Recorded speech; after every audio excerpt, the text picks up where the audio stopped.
ప్రారంభోత్సవంలో ముఖ్య అతిథిగా వచ్చిన ఆంధ్రప్రదేశ్ గౌరవ ముఖ్యమంత్రి వర్యులు గౌరవ చంద్రబాబు నాయుడు గారికి,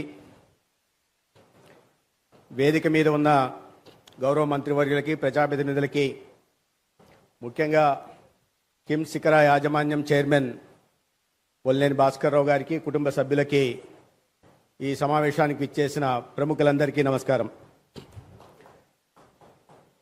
ముందుగా గుంటూరు పట్టణంలో 200 పడకల ఆసుపత్రిని state of the art diagnostic surgical ఎక్విప్మెంట్తో ప్రారంభించి నాణ్యమైన సేవల్ని గుంటూరు జిల్లా, పల్నాడు జిల్లా ప్రాంత వాసులకు అందించాలనే ఒక సదుద్దేశంతో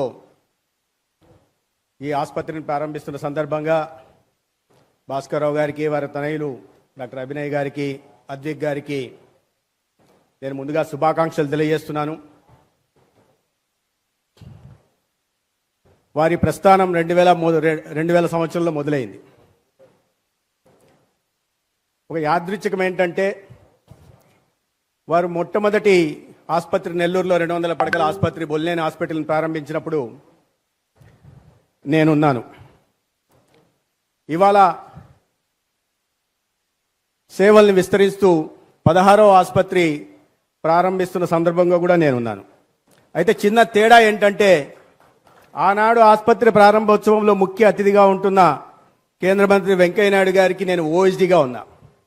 ఇవాళ ఈరోజు కార్యక్రమంలో ముఖ్య అతిథిగా ఉంటున్న చంద్రబాబు నాయుడు గారి మంత్రివర్గంలో మంత్రిగా ఉన్నా. 2 సందర్భాల్లో ఉన్నా అంటే ఆ ప్రస్థానాన్ని నేను ఆనాటి నుంచి ఈనాటి దాకా చూస్తూ ఉన్నా. ఎంతో కఠోర పరిశ్రమ, సేవ చేయాలనే ఆలోచన, ప్రజల్ని భాగస్వాములు చేసుకుంటూ వారి జీవన ప్రమాణాలను పెంచాలనే ఆలోచన లేకపోతే ఇతని సుదీర్ఘ ప్రయాణం సాధ్యం కాదు.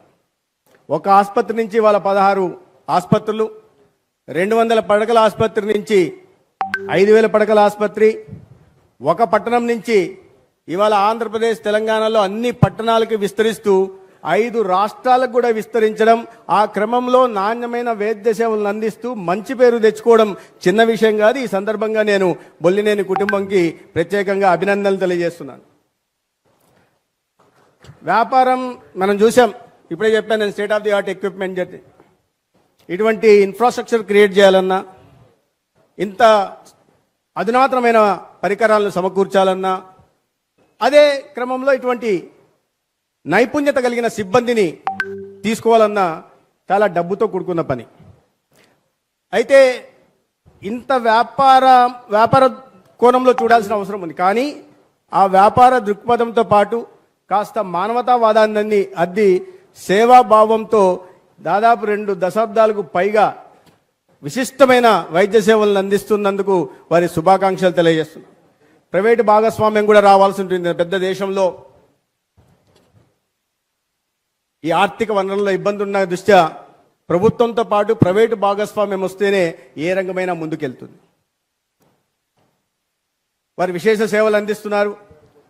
రాబోయే రోజుల్లో ప్రభుత్వంతో కొలాబరేట్ చేసి వారి సేవల్ని మరింత విస్తృతం చేసి పేద ప్రజలకి నాణ్యమైన వైద్య సేవలు అందించాల్సిందిగా ఈ సందర్భంగా వారిని నేను మనవి చేసుకుంటున్నాను. నేను ప్రైవేట్ భాగస్వామ్యం అంటున్నప్పుడు ప్రభుత్వం నుంచి జరగట్లేదా? ప్రభుత్వం నుంచి అనేక రకాలైన పనులు జరుగుతున్నాయి. ఇవాళ రాష్ట్రంలో 10,032 గ్రామాల్లో ఆయుష్మాన్ ఆరోగ్య మందిర్లు, 1800 ప్రైమరీ హెల్త్ సెంటర్లు, 175 కమ్యూనిటీ హెల్త్ సెంటర్లు, 55 ఏరియా హాస్పిటళ్ళు, 9 డిస్ట్రిక్ట్ హాస్పిటళ్ళు, 17 టీచింగ్ హాస్పిటల్స్ ఉన్నాయి. చాలా పెద్ద ఎత్తున ఖర్చు పెట్టడం జరుగుతూ ఉంది.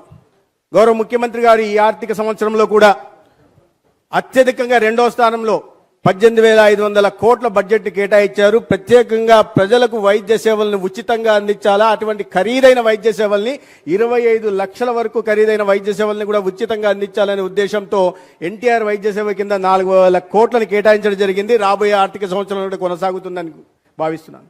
డాక్టర్ గారు ఇప్పుడే చెప్తున్నారు, మనం అందరం క్యూరేటివ్ మెజర్స్ మీద దృష్టి పెడుతున్నాం కానీ ప్రివెంటివ్ మెజర్స్ మీద దృష్టి పెట్టట్లేదు. కానీ ఈ ప్రభుత్వం గౌరవ ముఖ్యమంత్రి గారి నాయకత్వంలో ప్రివెంటివ్ కేర్ మెజర్స్ మీద దృష్టి పెట్టి ప్రధానంగా ఇవాళ చాలా పెను సవాలుగా ప్రజల ముందు నిలబడి ఉన్న ఈ ఎన్సిడి నాన్ కమ్యూనికబుల్ డిసీజెస్ ఏమున్నాయో వాటి మీద ప్రత్యేకంగా దృష్టి పెడుతూ డయాబెటీస్ కానీ లేదా ఈ హైపర్ టెన్షన్ని కానీ తగ్గించే ప్రయత్నం చేయడం, వారికి సర్వే చేయడం, వారిని గుర్తించడం, సరైన వైద్య చికిత్సలు అందించడం, తర్వాత గుండె జబ్బుల బారిన పడకుండా కాపాడే ప్రయత్నం చేస్తుంది. దాంట్లో భాగంగా సెగ్మెంట్ ఎలివేటెడ్ మయోకార్డియల్ ఇన్ఫ్రాక్షన్ పేరుతో, స్టెమీ పేరుతో ఏ సిఎస్సికైనా కూడా గోల్డెన్ అవర్లో ఒక పేదవాడి ప్రాణం పోకుండా కాపాడుకోవడం కోసం 45,000 రూపాయల ఇంజెక్షన్ టెనెక్టాప్లేజ్ని ఉచితంగా ముఖ్యమంత్రి గారి నాయకత్వం వల్ల రాష్ట్ర ప్రభుత్వానికి, రాష్ట్రంలో పేద ప్రజలకు అందించే ప్రయత్నం చేస్తున్నాం. ఈ స్టెమీ కార్యక్రమం మొదలు పెట్టినప్పటి నుంచి గత 4 నెలల్లో 1968 అటువంటి పేద ప్రాణాలని కాపాడడం జరిగింది. ఆ కుటుంబాలు వీధిన పడకుండా వాళ్ళని సంరక్షించుకోవడం జరిగింది. అటువంటి ప్రయత్నాలు ఇవాళ రాష్ట్రంలో ప్రభుత్వం, ఎన్డీఏ ప్రభుత్వం చేస్తూ ఉంది. అదే కాకుండా క్యాన్సర్ ఇవాళ పెను మహమ్మారిగా మారింది. అయితే ప్రివెంటివ్ మెజర్స్ తీసుకోవాలంటే ముందు గుర్తించాల్సిన అవసరం ఉంది. అందుకని 4 కోట్ల మంది ప్రజలకు ఇవాళ వారి ఇంటి వద్దకు వెళ్ళి ఏ క్యాన్సర్ బారిన ఎక్కువ పడుతున్నారో, oral cancer, cervical cancer, breast cancer బారిన ఎక్కువ పడుతున్నారు. వీటిని గుర్తించి ఇంటి దగ్గరికి వెళ్ళి ఇవాళ క్యాన్సర్ పరీక్షలు నిర్వహించే ప్రయత్నం చేస్తున్నాం. నవంబర్ 14వ తేదీన ప్రారంభించిన ఈ క్యాన్సర్ పరీక్షలు ఇవాళ 73 లక్షలకి చేరడం జరిగింది. 20% మాత్రమే జరిగింది, కానీ ఇంకా కాస్త ముందుకు జరగాల్సి ఉంది. వీటికి ప్రజల్లో అవగాహన కల్పించాల్సిన అవసరం ఉంది. ఏ దశలో మీరు ప్రాథమిక దశలో గుర్తిస్తే క్యాన్సర్ మహమ్మారి కారణంగా ప్రాణాలు పోకుండా వాళ్ళని కాపాడుకునే అవకాశం ఉంటుంది. మన ఆర్థిక ప్రగతిలో ప్రతి ఒక్కరిని కూడా భాగస్వాములు చేసే అవకాశం కూడా మనకు కదులుతుంది. దీనికి మరింత అవగాహన కల్పించాల్సిన అవసరం. అందుకని నేను ఇటువంటి ప్రైవేట్ ఆసుపత్రులను కానీ, ఐఎంఏని కానీ, పౌర సమాజాన్ని కానీ, లేదా సమాజంలో ప్రతిభావంతుల వ్యక్తులను కానీ ప్రజల్లో అవగాహన కల్పించడం కోసం ప్రయత్నం చేయాల్సినగా కోరుతున్నాను. ఎందుకంటే సర్వైకల్, ఓరల్ క్యాన్సర్ ముందుకు వస్తున్నారు, బ్రెస్ట్ క్యాన్సర్ కాస్త మూమాట పడుతున్నారు. సర్వైకల్ క్యాన్సర్ పరీక్షలు చేసుకోవాలంటే చాలా గ్రామాల్లో మహిళలు ముందుకు రావట్ల. కానీ దాని ఇంపార్టెన్స్ వారికి చెప్పి ప్రాథమిక దశలో గుర్తించడం, లేదా రాబోయే రోజుల్లో క్యాన్సర్ బారిన పడే అవకాశం ఉందనే విషయాన్ని వారికి చెప్పి ఆ కుటుంబాన్ని కాపాడుకోవడానికి అవకాశం ఉంటుంది. కాబట్టి అవగాహన కల్పించే ప్రయత్నంలో పౌర సమాజం కూడా ముందుకు రావాల్సిందిగా నేను కోరుతున్నాను. అదేవిధంగా అనేక రకాలైన కార్యక్రమాలు చేస్తున్నాం. 45 సంవత్సరాలు దాటిన ప్రతి ఒక్కరికి కూడా ఉచితంగా కంటి పరీక్షలు నిర్వహిస్తున్నాం. ఇటీవల 19 లక్షల మంది పిల్లలకి ఉచితంగా కంటి పరీక్షలు నిర్వహించి దాంట్లో 90,000 మంది విద్యార్థులకి స్పెక్టకిల్స్ అవసరం ఉంది. ఆ కార్యక్రమాన్ని గౌరవ ముఖ్యమంత్రి గారి సొంత జిల్లా అయిన చిత్తూరులో రేపు 90,000 మంది విద్యార్థులకి, ఈ కోడ్ లేని చోట 90,000 మందికి రేపు ఉచితంగా అందజేసే కార్యక్రమం కూడా ఇవాళ వైద్య ఆరోగ్య శాఖ ఈ రాష్ట్రంలో చేపడతా ఉంది. అదేవిధంగా 69 లక్షల మంది ప్రభుత్వ పాఠశాలలో చదువుతున్న, ప్రభుత్వ పాఠశాలలో చదివే వాళ్ళు సహజంగా మధ్యతరగతి లేదా దిగువ మధ్యతరగతి కుటుంబం చెందిన వాళ్ళు ఉంటారు. కాబట్టి వాళ్ళలో ఇప్పటి నుంచే అంగన్వాడీ సెంటర్లలో 6 నెలల పిల్లల దగ్గర నుంచి 18 సంవత్సరాల జూనియర్ కాలేజీలో చదువుతున్న ప్రతి ఒక్కరికి కూడా ఇవాళ రాష్ట్రీయ బాల స్వాస్థ్య కార్యక్రమం కింద పరీక్షలు నిర్వహిస్తున్నాం.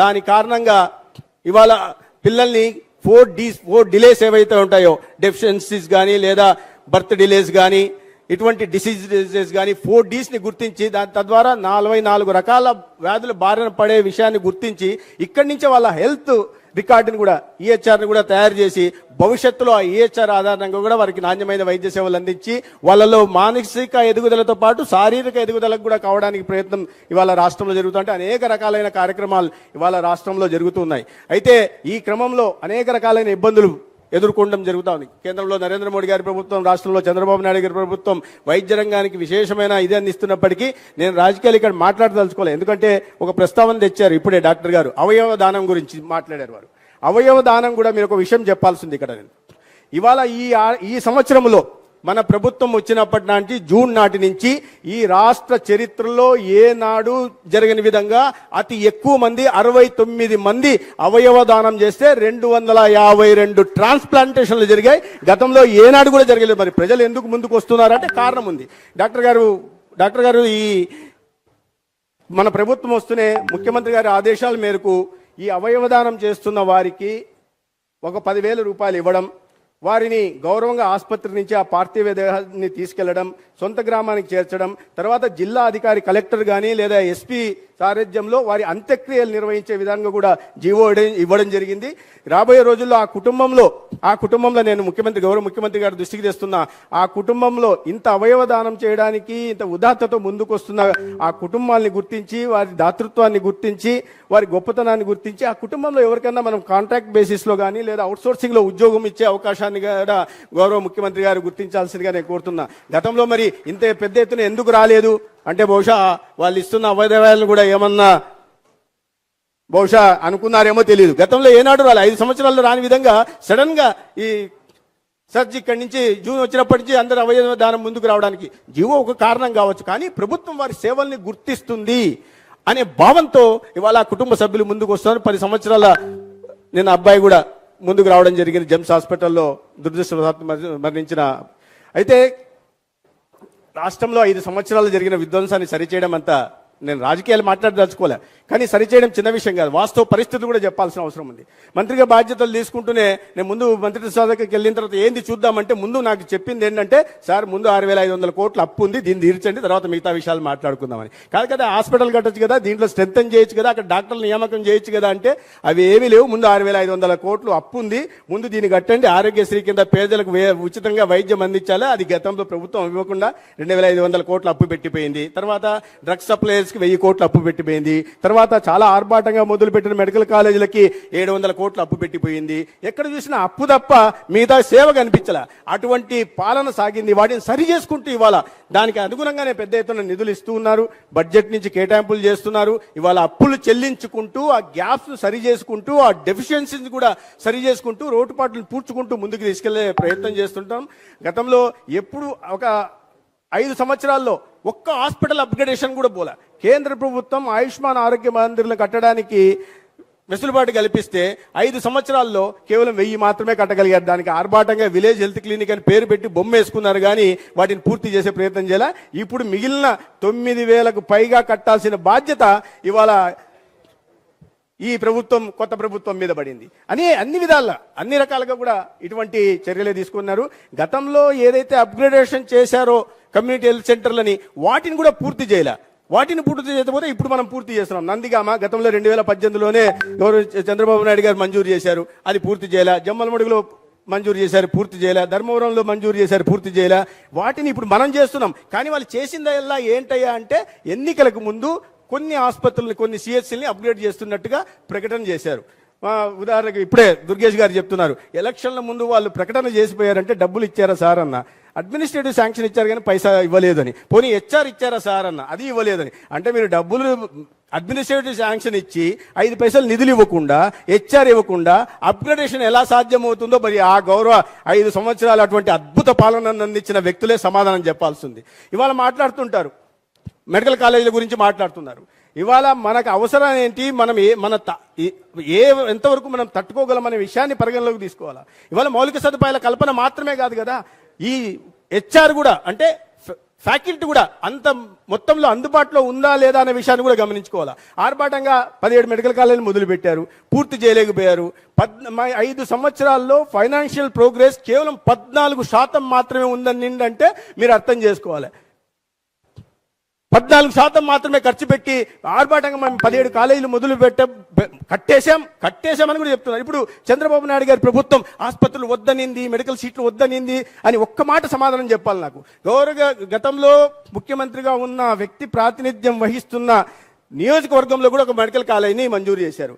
ఆ మెడికల్ కాలేజీలో ఆయన ముఖ్యమంత్రి కాబట్టి కొద్దిగా మౌలిక సదుపాయాల కల్పన వరకు 75% చేశారు. కానీ ఫ్యాకల్టీని మాత్రం 50% మాత్రమే తెచ్చుకోగలిగారు. మరి ఫ్యాకల్టీ లేకుండా ఎటువంటి బోధనని వైద్య విద్య అంటే మామూలు ఇదే కాదు కదా, ఆర్ట్స్ కామర్స్ లాంటిది కాదు కదా, ట్యూషన్ చెప్పించుకోవడానికి వైద్య విద్యను ఎలా అందించాలి? మిగతా కాలేజీల పరిస్థితి అయితే చెప్పనవసరంలే. మదనపల్లి కాలేజీలో ఈ 5 సంవత్సరాల్లో 46 కోట్లు మాత్రం ఖర్చు పెట్టారు. కాలేజీ మొదలు పెట్టారంట. 600 కోట్లు ఖర్చు పెట్టాల్సిన కాలేజీలో 46 కోట్లు ఖర్చు పెట్టి కాలేజీ మొదలు పెట్టమంటే గని భాస్కరరావు గారికి తెలుసు కాలేజీ నడపాలంటే ఎటువంటి విషయమో.